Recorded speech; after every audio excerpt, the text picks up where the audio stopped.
teman-teman semua yang ada di sana. Sehat-sehat selalu, sukses.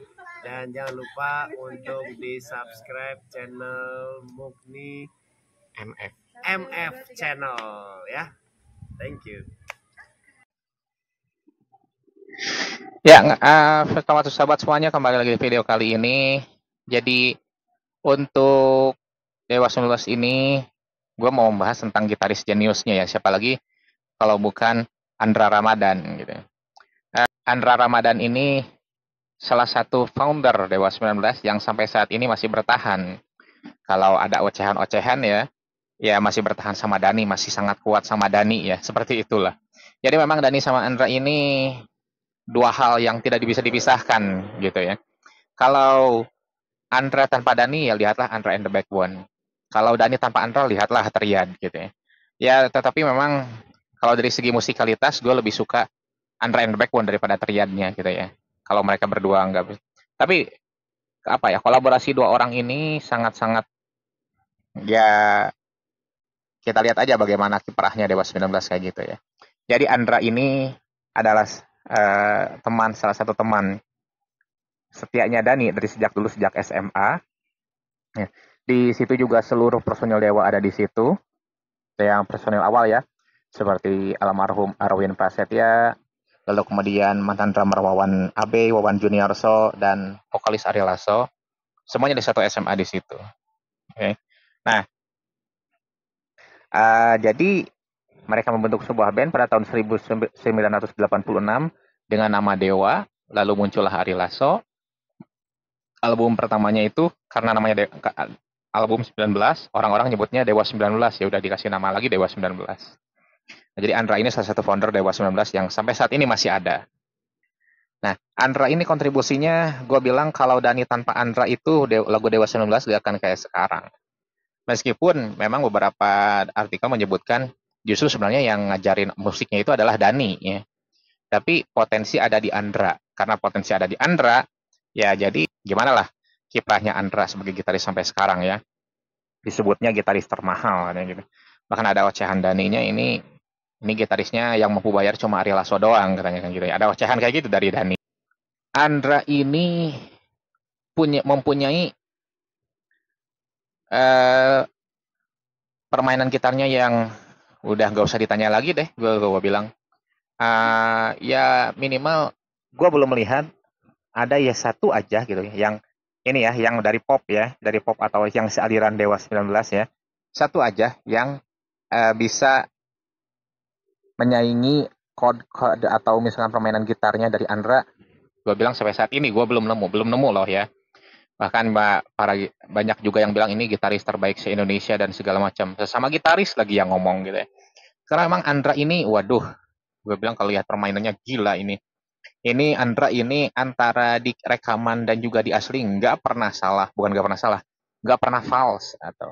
Jadi mau di rekaman mau asli ya gitu-gitu aja gitu ya. Ya gitu-gitu aja permainannya. Artinya dalam artinya kok ini kayak seolah-olah lip sync gitu ya. Nah, kok ini padahal itu live gitu ya. Dan berapa orang sih yang bisa saya kayak gitu kan, sensasinya dan segala macam. Nah, bahkan saking jarak, bukan berarti nggak pernah salah ya, namanya juga manusia. Tapi ya lebih banyak benernya, lebih banyak mulusnya daripada salahnya ya. Dalam satu wawancara Ari Lasso sama Dani itu sampai menyebutkan gini ya di Mata Najwa lagi-lagi. Di situ membedah banyak tentang, bahkan gue bilang sampai habis tuh Dewa 19 di situ di Mata Najwa. Jadi kalau Andra itu kalau lupa satu nada aja bisa kepikiran 3 hari 3 malam katanya gitu. Waduh, ini seperfect itu gue bilang. Itu tanggapannya teman sahabatnya sendiri gitu ya. Nah, Andra itu jadi gue mengerti kenapa dia bisa seperti itu. Ya karena memang jadi kesungguhan permainan segala macam, kesungguhan dalam permainannya, kesungguhan dalam menyuguhkan terbaik. Bahkan kalau diibaratkan sama Ari Lasso itu salah satu nada aja bisa kepikiran 3 hari 3 malam kan, bisa kayak gitu ya. Dan gue tuh seumur-umur gue menyaksikan live-nya Dewa 19, memang baru satu kali Andra salah gitu. Salah dalam artian memang ya gak perlu sama gitaris lah, sebangsa kita aja bisa tahu itu salah chord gitu. Dibilang absurd, masa sih absurd? Tapi memang dibilang sosok unik. Uniknya itu adalah dia nggak banyak bicara gitu kan. Nggak banyak apa yang nggak banyak cincong lah gitu. Beda banget sama sahabatnya itu yang Dani itu gitu kan. Beda banget itu. Nggak banyak bicara ya ngomong yang penting-penting aja gitu. Andra ini tapi permainannya aduh gila. Ini gila segila-gilanya ini permainan gitaris ini orang gila segila-gila gue bilang. Sampai saat ini gue gak ada yang bisa menyaingi itu permainan gitar. Kalau Dani ini gue masih ada pembandingnya ya. Seenggaknya yang permainannya itu yang ngebuat gue juga terkesan gitu ya. Tetapi kalau Andra, wah gak tahu ini orang siapa yang menyainginya gitu ya. Ya kalaupun jangan samakan dengan Rhoma Irama, gue bilang bahkan dengan Rhoma Irama pun dia punya itu dari aspek perbandingan yang lain ya. Beliau Pak Haji Oma itu aspeknya yang lain ya, jangan kita bandingin. Tapi ini untuk yang full gitaris gitu ya.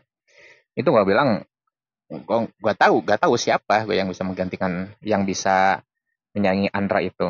Kalau Dani misalkan pemain keyboard, iya masih ada kayak Badai, masih kayak Yovie Widianto, ya. Nah, itu kalau Andra itu gue nggak tahu tuh. Dan gue tuh yang paling berkesan itu waktu gue itu sempat berfoto sama Mas Andra itu di TSM waktu itu tahun 2016, gue inget banget. Waduh itu dia ramahnya itu luar biasa. Ya sayang sekali ya. Saya lagi file HP-nya udah rusak karena jadul, belum ada smartphone, belum ada Google Foto pada waktu itu. Itu dia baiknya itu minta ampun, ketawa-ketawa aja. Waduh, gue bilang ada celotehan gini. Waduh mas, ini sorry ya, salah foto beberapa kali ini. Weh ya, gak apa-apa, ketawa-ketawa. Makasih mas, sip. Sama-sama, makasih. Waduh, ini orang kagum gue sama humble-nya gitu. Gue ngomong langsung depan mata gue itu. Waduh, kagum gue itu sampai sekarang ya. Atas budinya dia dan segala macam. Dan yang gue salut itu, dan permainan yang luar biasa ini, tapi ada kelemahannya juga ya. Bahwa sempat ada komentar dari Once, jadi kelebihan Andra itu memang dia bisa sama dengan permainan di sewaktu rekaman. Tapi ini juga sekaligus kelemahannya, gitu ya. Dalam artian, jadi dianya itu nggak berani improv dan nggak berani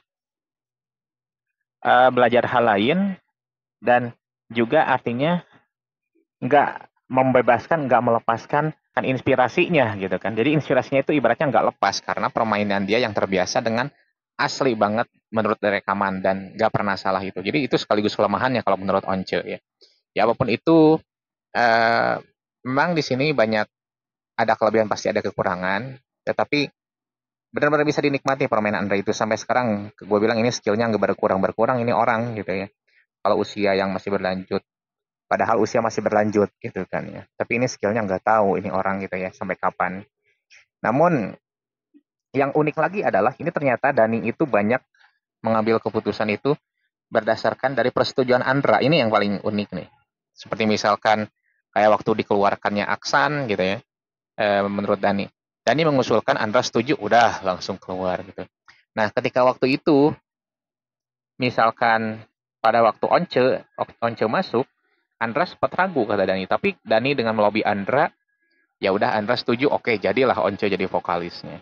Nah, bahkan pada gue bilang di video sebelumnya bahwa itu adalah inisiasi Dani yang bagaimana Dewa 19 berjalan tanpa vokalis. Tapi sebetulnya di situ sebelum ada inisiasi dari Dani itu, sebelumnya ada ketidaksetujuan Andra ternyata yang menyebutkan ya tadinya memang Dewa 19 itu akan mencari vokalis baru, tetapi kata Andra ya siapa lagi selain Once dan Ariel Lasso yang bisa nyanyiin lagu-lagu Dewa 19.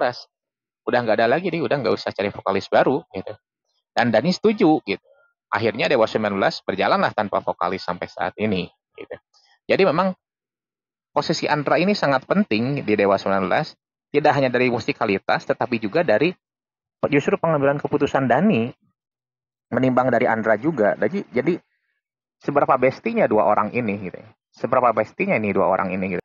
Padahal ini menurut Ari Lasso bahwa kedua orang ini sama-sama keras nih, tapi saling ngademin. Nah itu uniknya. Karena memang saking bestinya bahasa sekarang itu ya. Jadi mereka bisa saling memahami, bisa saling menempatkan kapan mereka mendinginkan, kapan mereka harus mengeluarkan ego, kapan mereka harus mengeluarkan pendapat. Nah, itu kan udah nyatu banget tuh, ngeplan banget dua orang ini gitu ya. Nah, jadi menurut Ari Lasso cerita dulu bahwa ini sama-sama keras tapi saling ngademin. Contohnya itu pada waktu konser di Sabuga itu di Bandung, kota kota kecintaan gue tuh. Uh, jadi kita itu, jadi waktu itu Dewa 19 lagi konser di Bandung. Nah, Dani lagi cari nada, Aksan tiba-tiba masuk, Dani sampai ngelempar air atau botol ya ke Aksan. Tapi itu diademin sama Andra, udah. Gue yang salah kok, gue yang suruh Aksan masuk gitu kan. Itu ngademin gitu. Kayak gitu. Nah, ini ibarat ya dua sisi mata uang yang gak bisa dipisahkan ya dari Dewa 19 gitu ya. Dan bahkan yang diajak diskusi itu tentang kelanjutan Dewa 19 itu oleh Dani, ya Andra ini gitu. Jadi memang Andra ini posisinya luar biasa penting. Dan gue yang salut lagi nih, dia sebagai seorang ayah ya. Anaknya itu yang bergabung dengan laki-laki itu, siapa itu namanya lupa lagi ya, yang anaknya itu, dia itu sempat bilang gini kan ya, sempat bilang bersama papahnya itu, bersama Andra itu, itu yang bikin gue luluh atau bikin gue semakin mendapat inspirasi sebagai seorang papa ya, bahwa Andra itu bilang gini ke anaknya, kamu nggak mungkin bisa bermain seperti papa pun belum tentu bisa bermain seperti kamu gitu kan ya. Jadi artinya jadi Andra itu tahu potensi anaknya, dan belum tentu juga Andra itu bisa bermain seperti anaknya, anaknya juga belum tentu bisa bermain seperti dia. Jadi dia menyadari betul dia itu seorang ayah, menyadari betul potensi anaknya, menyadari betul bahwa dia dengan anaknya meskipun sama-sama seorang gitaris, tapi tetap kita memiliki perbedaan yang belum tentu bisa disamain gitu kan. Dalam bermain gitar ya, dalam bermain gitarnya, dalam cara bermain gitarnya gitu. Itu yang paling gua salut sama seorang Andra itu. Ya. Jadi banyak sekali yang gue jadiin pelajaran dari seorang Andra ini. Dari ya kalau dalam bahasa agama Islam, dari ketawaduannya gitu ya. Kalau dari lalu kemudian bagaimana dia jadi seorang ayah, bagaimana dia jadi seorang musisi yang udah nggak usah ditanyain lagi gitu. Bagaimana dia humble-nya gitu ya. Bagaimana dia ya sedikit ngomong banyak berbicara lah. Kalau kayak Paul Scholes lah kayak gimana gitu ya. Jadi seperti itu yang gue bisa bilang dari Andra ini. Andra ini kalau gue deskripsikan gak akan sampai 1 jam, gak akan habis ini orang gitu kan ya. Karena saking kagumnya gue sama ini. Dan bagaimana dia kiprahnya di musik Indonesia sama Andra in the Backbone-nya gitu ya. Dan juga bisa dinikmati juga. Itu kan gak gampang kayak gitu. Jadi ya Andra ini memang luar biasa, sosok yang luar biasa, tidak hanya sebagai musisi tapi juga sebagai seseorang yang manusia yang patut menjadi contoh juga untuk orang banyak gitu ya. Oke, segitu dulu yang bisa sampaikan. Thanks for watching.